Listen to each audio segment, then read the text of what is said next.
Welcome to the Heavy Spoilers Show. I'm your host Paul, and in this video we're discussing Conjuring Last Rites. Bring a close to the tale of the Warrens, Last Rites gets a lot right and a lot wrong. Throughout this video, I want to discuss the real-life events that inspired the movie and also how we close out the tale. Though we'll be discussing some real-life history, this also has the potential to ruin the movie. So if you haven't had a chance to check it out, then please check out now. With that out of the way, thank you for clicking this. Now let's get into The Conjuring. 8 people live in this house.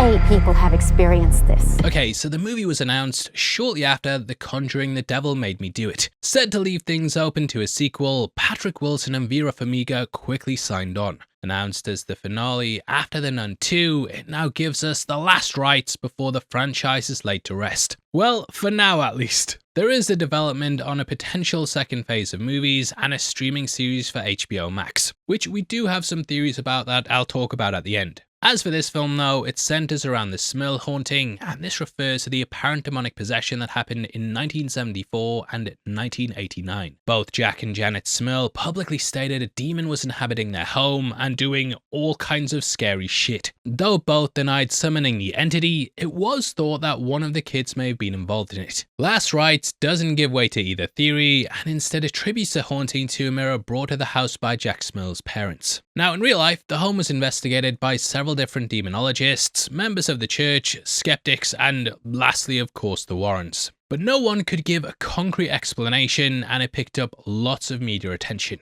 Along with this film, it's been adapted into a book titled The Haunted, which was then turned into a movie in 1991. The Smurls wrote the former alongside Ed and documented most of the happenings, which makes the Warrens way more closely linked than the other families in the films. For example, those involved in the Annabelle story have never came forward, and the Perrons from the first film, they've debunked most of the stories, but still collected the check. The Warrens weren't really at the Enfield house for very long, but this tale with the Smurls heavily involved them. And when I first read about it, I thought it said Smurf haunting for quite a while. Now as for the stories, the Smurls moved in during 1973 and were basically hit with a checklist of demonic possession. If you've watched our breakdown of The Conjuring, then you'll know the Warrens do a rundown of these during a presentation, which also has a cameo from Lorraine Warren in the audience. What this list includes though is a constant bad odor, bangs and noises, and the feeling that someone's in the room with you. As with most cases though, things begin to escalate. The Smurls stated that several family members were sexually assaulted and that their dog was also thrown into a wall. The family would also often be pulled out of bed, which is something that's often shown in the Conjuring films. This went on for years and years, and it wasn't until 12 years after the hauntings started that the Warrens finally arrived, which is another aspect of the story that the film overlooks. Upon examining the home, they immediately declared that it was indeed the work of a demon. Lorraine said she witnessed a dark mass which was then brought across into the visit in the first film. The demon exhibited many signs of a poltergeist and would constantly disrupt things in the house. The entity had a strange attachment to mirrors and would leave messages on them.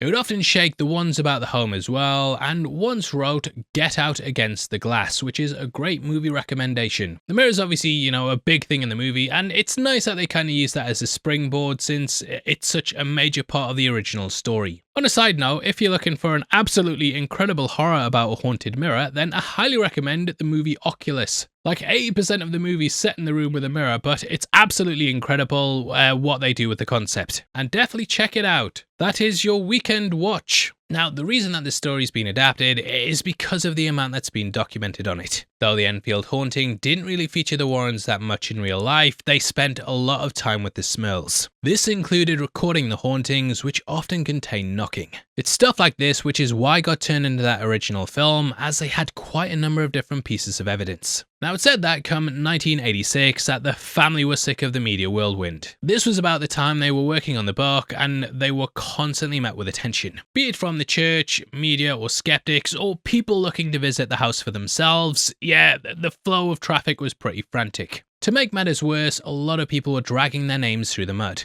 The book was met with negative reviews with people slamming how it was a one-sided account. Critics said that rather than being objective, that the family had leaned into embellishing the stories to get themselves some fame, which is of course something people also throw at the Warrens. The film depicts this media attention with the Smurls appearing on various local news channels. Last Rites also takes footage from Jack and Janet's appearance on Larry King, replacing the real-life couple with actors Rebecca Calder and Elliot Cowan, which is a pretty cool scene to be fair. In real life, universities also got involved, along with the Committee for the Scientific Investigation of Claims of the Paranormal. They stated that the Smurls were carrying out clear hoaxes, which were then embellished by the Warrens to add some legitimacy. There was also potentially a scientific explanation as well. Jack Smurl suffered from short-term memory loss, which was brought on by a case of meningitis when he was younger. Jack had water surgically removed from his brain, and after this moment, the hauntings seemed to die down. Because of this, some have said the hauntings may have been misinterpreted as hallucinations caused by his condition.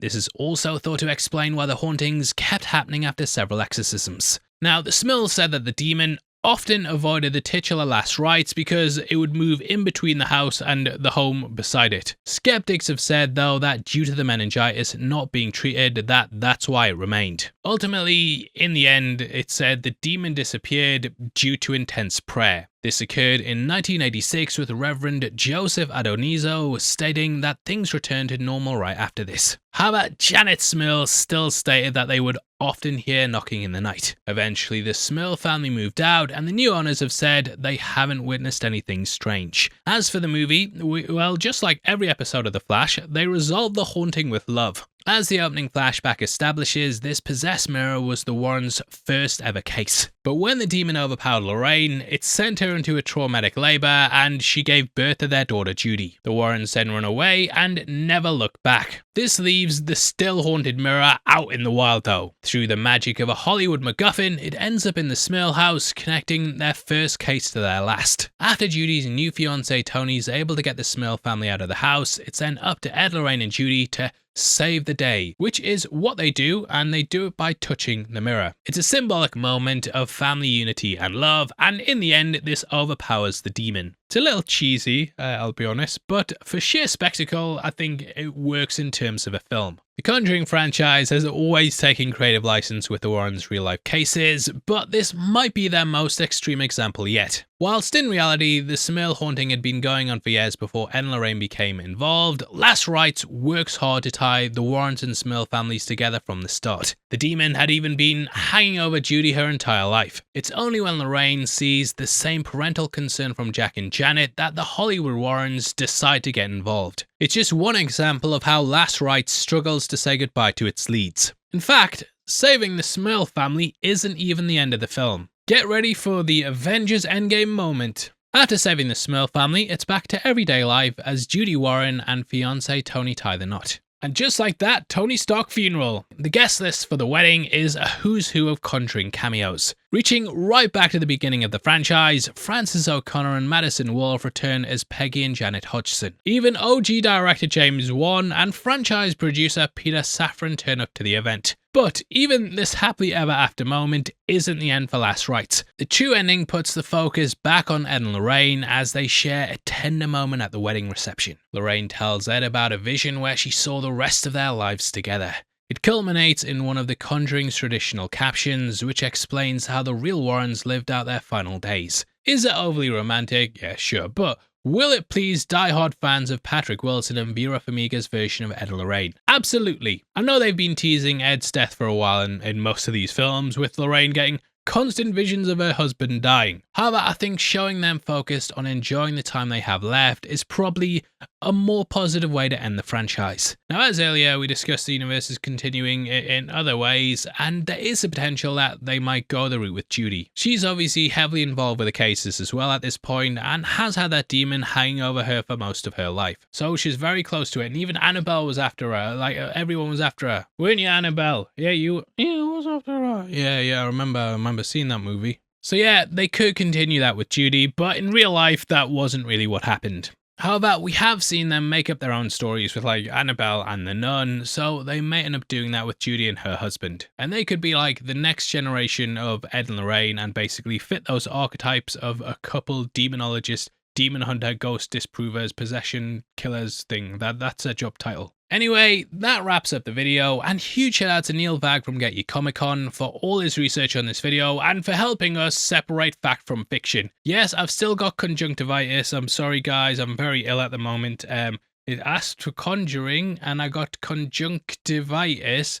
Last rite. Look, I'm gonna do that joke again on the Annabelle video because we've already filmed it, but it's a good joke and I will repeat it I'll be repeating it for the amount of time that my eyes fucked for. But yeah, thank you for all your support as always. Please drop a like on the video and comment with your thoughts below. If you want to follow us on Instagram, then make sure you check us out at Heavy Spoilers, where you can keep up to date with exactly what we're doing. Not all the time, but about 3 times a week. Did you know as well that members of the channel also get early access to videos? If you click the join button, you get at least one breakdown a week before anyone else. Costs just 99 cents a month, and we're trying to have it like, I know people hate the members stuff, but we're trying to do it where it's such a low price, you're not going to miss 99 cents a month, but if loads of you guys do it, it means so much to us, and we can just keep making videos for you for money that you might not even miss. Is that a good sales pitch? Probably not, but thank you to everyone who does it. Now if you want to go that extra mile and pick up some merch, we've got our t-shirt store right below the video as well. Every t-shirt behind me is there. We've got stuff for Alien Isolation, Predator, House of the Dragon, The Boys, anything you can think of, we've probably got a t-shirt for it.